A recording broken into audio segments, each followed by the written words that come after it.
ગુજરાતમાં સૌપ્રથમ વખત સુરતમાં એન્ટી નાર્કોટિક્સ યુનિટની શરૂઆત થઈ છે. રાજ્ય ગૃહમંત્રી હર્ષ સંઘવીના વરદ હસ્તે યુનિટ 1નું ઉદ્ઘાટન કરાયું છે. અત્યાર સુધી પોલીસ ડ્રગ્સ અને એનડીપીએસના આરોપીઓને પકડતી હતી, નશાનો કારોબાર રોકવાનો પ્રયત્ન કરતી હતી. નશાના કારોબારને રોકવાના અભિયાનની સાથે હવે સુરત પોલીસ સમાજ સેવાનું પણ કાર્ય કરશે. ગુજરાતમાં સૌપ્રથમ વખત સુરતમાં એન્ટી નાર્કોટિક્સ યુનિટની શરૂઆત કરાઈ છે. રાજ્ય ગૃહમંત્રી હર્ષ સંઘવીના વરદ હસ્તે યુનિટ 1નું ઉદ્ઘાટન કરાયું છે.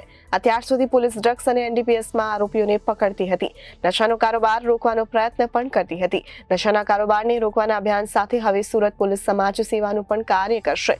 ડ્રગ્સના બાંધાણીઓને લત છોડવા માટેના કરશે પ્રયત્ન. એન્ટી નાર્કોટિક્સ યુનિટ 1ની સુરત ખાતેથી શરૂઆત થશે. એન્ટી નાર્કોટિક્સ યુનિટ એક પ્રકારનું પોલીસ સંપૂર્ણ રીતે ઓળખ ગુપ્ત રાખશે અને સેન્ટરમાં આવનાર ડ્રગ્સ બંધારણની પોલીસ સંપૂર્ણ રીતે ઓળખને ગુપ્ત કરશે.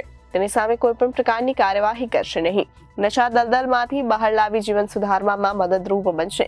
સમગ્ર ગુજરાતમાં પોલીસ દ્વારા સૌપ્રથમ સુરતમાં આ પ્રકારની કામગીરી કરાઈ છે. સુરત પોલીસ દ્વારા પહેલાથી ચલાવવામાં આવી રહ્યું છે no drugs in Surat city અભિયાન.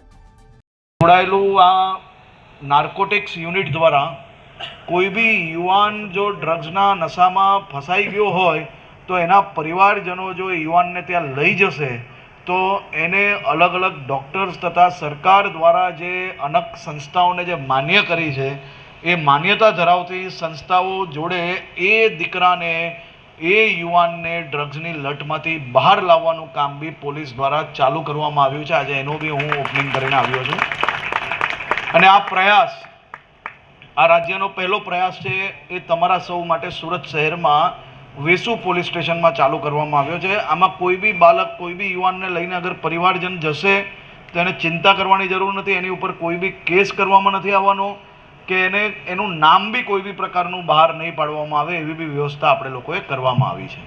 માનનીય મુખ્યમંત્રી શ્રી ભૂપેન્દ્રભાઈ પટેલના માર્ગદર્શનમાં અમારા ઉદ્યોગ વિભાગ દ્વારા સચિન જીઆઈડીસી પોલીસ સ્ટેશન માટે 3000 મીટર જમીન જીઆઈડીસી દ્વારા આપવામાં નક્કી કરવામાં આવ્યું છે. Reporter Arvind Rathod, Janadesh news, Surat.